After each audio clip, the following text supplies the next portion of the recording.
Got my legal hustle, welcome to the trap. I can blow a stack, bet I make it back. You can hit my line if you need a track. But we can't even talk if it ain't about the bag. What's going on, y'all? It's the kid J Nolan here. Now, yesterday, everybody was shocked at the announcement of a new R. Kelly album called I Admit It.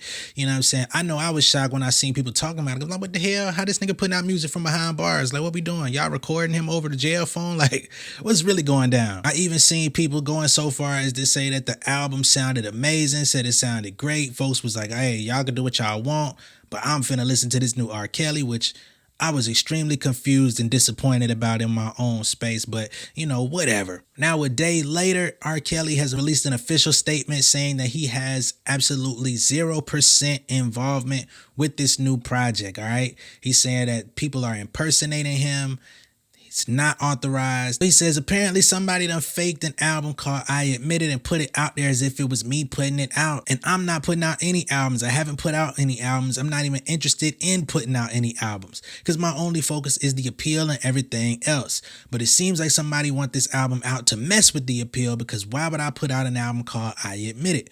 Okay, so that right there make no damn sense. Despite all the vitriol that I got for this nigga, I gotta agree, it wouldn't make no sense. Like, if he's actually trying to put an appeal in to perhaps get out one day or get out sometime soon, why would he release an album basically announcing that he admits to all the effed up crimes and all of the allegations and everything that he's been convicted for? It's very counterproductive, very counterintuitive. So I must say that I agree with him on that piece. He goes on to say, I wish they find out who did this and who's putting it out there, because they also, on top of that, they probably making money off of it. And it's just messed up that it happens to come at the time when I'm working on my appeal, that an album comes out that's supposed to be from me called I Admit It. That's just really effed up. Now, the Federal Bureau of Prisons has confirmed that R. Kelly has had no access to any equipment that would have allowed him to record new music during his imprisonment. When it first appeared online, it was released under Legacy Recordings, which is a subsidiary under Sony Music, right? And they specialize in releasing legendary or legacy acts, you know, the people that have been around for a long time. That's what they're called after a certain amount of time in the industry. Sony Music came out and said that this project is not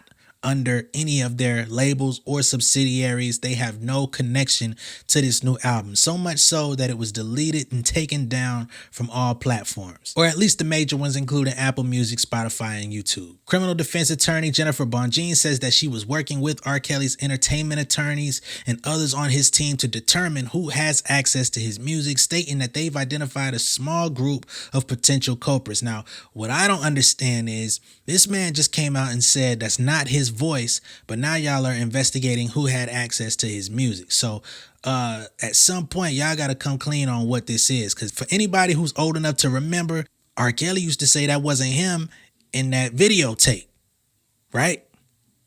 But everybody knew if they seen it, that was him in the tape. I'm just gonna say that, you know what I mean? I was a child when I watched this, so don't come at me like I was an adult tuning into, you know what I mean? But the whole thing is it his music or is it not? Y'all gonna have to really identify this, and y'all gonna have to be very particular about how you answer that question, because he himself said it's not his voice. Now, are y'all saying that there's a singer that had access to the pre-written music that he had and they re-sung it and released it? Is that what's going on? Is that what y'all are implying? Because y'all are saying who had access to his music. Y'all trying to figure it out. So there's a bit of inconsistency there. Furthermore, she adds that a 2019 search and seizure during which her client's studio equipment, computers, and masters were taken has made it increasingly difficult to keep others from accessing his intellectual property. Y'all putting more questions in my mind. Y'all making me ask the same one over and over. Is this or is this not really his music? For those of y'all that may not know, R. Kelly is currently serving a 30-year sentence at the Metropolitan Correctional Center in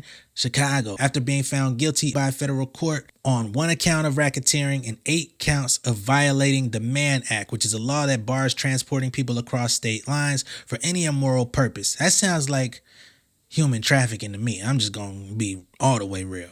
Earlier this year, he was also found guilty for CP and 3 counts of enticing a minor. His sentencing in that case is set for February 2023. Now, in most cases, I would completely avoid speaking to or about R. Kelly in any fashion. I never spoke about his case. I never spoke about people that were continuing to listen to his music after his conviction.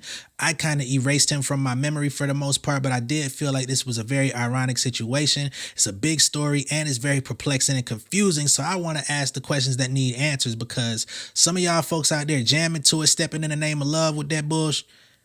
I'm side-eyeing y'all up close and from a distance. But as always, I'm gonna leave it to y'all to go ahead and chime in. Let me know what you guys think down below in the comments. Be sure to like and share this video. Go ahead and hit that subscribe button for me. I'm gonna be talking about all entertainment news, and music business advancement. So if any of that is interesting to you, be sure to subscribe to the channel, hit the post notification bell for all updates, and I will see you guys on the next one. All right, much love and respect, y'all. Stay safe.